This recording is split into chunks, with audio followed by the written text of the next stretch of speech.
So for more on this topic, how the defense sector, aerospace and defense, will fare if we head into a shutdown, let's bring in the author of that note, Jefferies aerospace and defense analyst Sheila Kahyaoglu, and former Army Secretary Eric Fanning, who now runs Aerospace Industries Associations. It's great to have you both. Sheila, I'll start with you.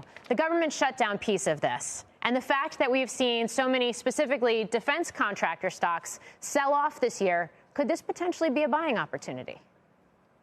Historically, it has, with the last shutdown in 2018. It was the longest shutdown we've ever had. It lasted 35 days, and it was a buying opportunity where the stocks underperformed by 10% the week leading into the shutdown, and outperformed if you bought it on the day of the shutdown.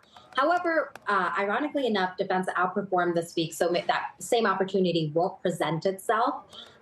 Overall, Morgan, you know our view. We're a buy rating on the commercial aerospace aftermarket names, and we're lukewarm on defense with only one buy rating with LHX. Although these names look relatively cheap, and they're suggesting that the budget actually declines next year based on their current valuations, but we see 3% growth. We think that they all each have their own individual issues when it comes to profitability and margins, given what's happening with inflation. So we only have one buy rating in the sector. Yeah. And Eric, you were acting Air Force Secretary the last time we saw a full government shutdown back in 2013.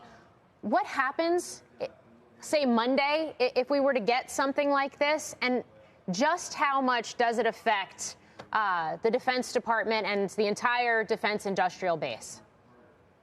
Morgan, thanks for having me. And it's a good question because the shutdown's already begun. It doesn't wait until the government shuts down. The planning for it takes place really for weeks in advance and distracts the entire national security apparatus. And that's not just the Defense Department, though. From aerospace, the FAA, for example, is thinking about this and how they shut down and what they're going to do and how they're going to guarantee safety. But what training doesn't take place anymore. And so the threat of a shutdown is already disruptive at this point, and it may not move the markets. But for the millions of people who work for the government and who work for companies that are under contract for the government, it's very disruptive. They're not getting paychecks, and companies have to decide how they're going to work through this. And some of them may not survive this. Cash flow is hard right now. Capital is more expensive. Inflation is a real pressure. And others may decide working with the government's not worth it anymore. So at some point, presumably, we get past this overhang of a shutdown. And at least in the near term, that potentially means a continuing resolution, Eric. Is that more destructive even than a shutdown if we start getting into a CR cycle, especially if it ends up being extended, which has been something that's been on investors' minds really all year as we've marched up to this end of the fiscal year? Well, I think there are two important points leading to your question. One is we're focused on what the House is doing right now, and that doesn't lead to a shutdown or not a shutdown because the Senate has a say, and of course the bill has to be signed by the president. But you're right.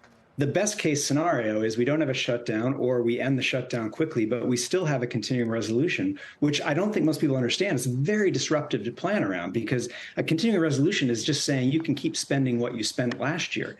If it's a new program, it can't start. If you're scaling up, you can't do that. And we're making a lot of big moves right now in the national security side as we think about pivoting to the Indo-Pacific and thinking about potential conflict with China. All of that gets put on hold. And also, it's just embarrassing. It sends a terrible message to our friends about our ability to deliver and to our enemies about our ability to deter.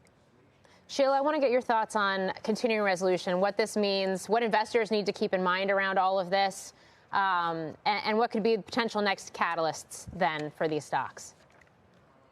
I agree with Eric. Clearly, it might not disrupt the stocks, but it definitely disrupts the operations of these businesses and how these companies operate. Booz Allen makes some clear points around that. But again, the CR, is disruptive as well. And at the end of the day, what we're looking at is 3% defense budget growth. Yes, we're up 50% from the trough levels of $590 billion in 2015, but defense spending is not growing a whole lot. And the companies are also seeing a lot of inflation pressure, which the budget might not capture necessarily on existing programs. So that's one of the issues these companies are dealing with, in addition to disruption in their operations.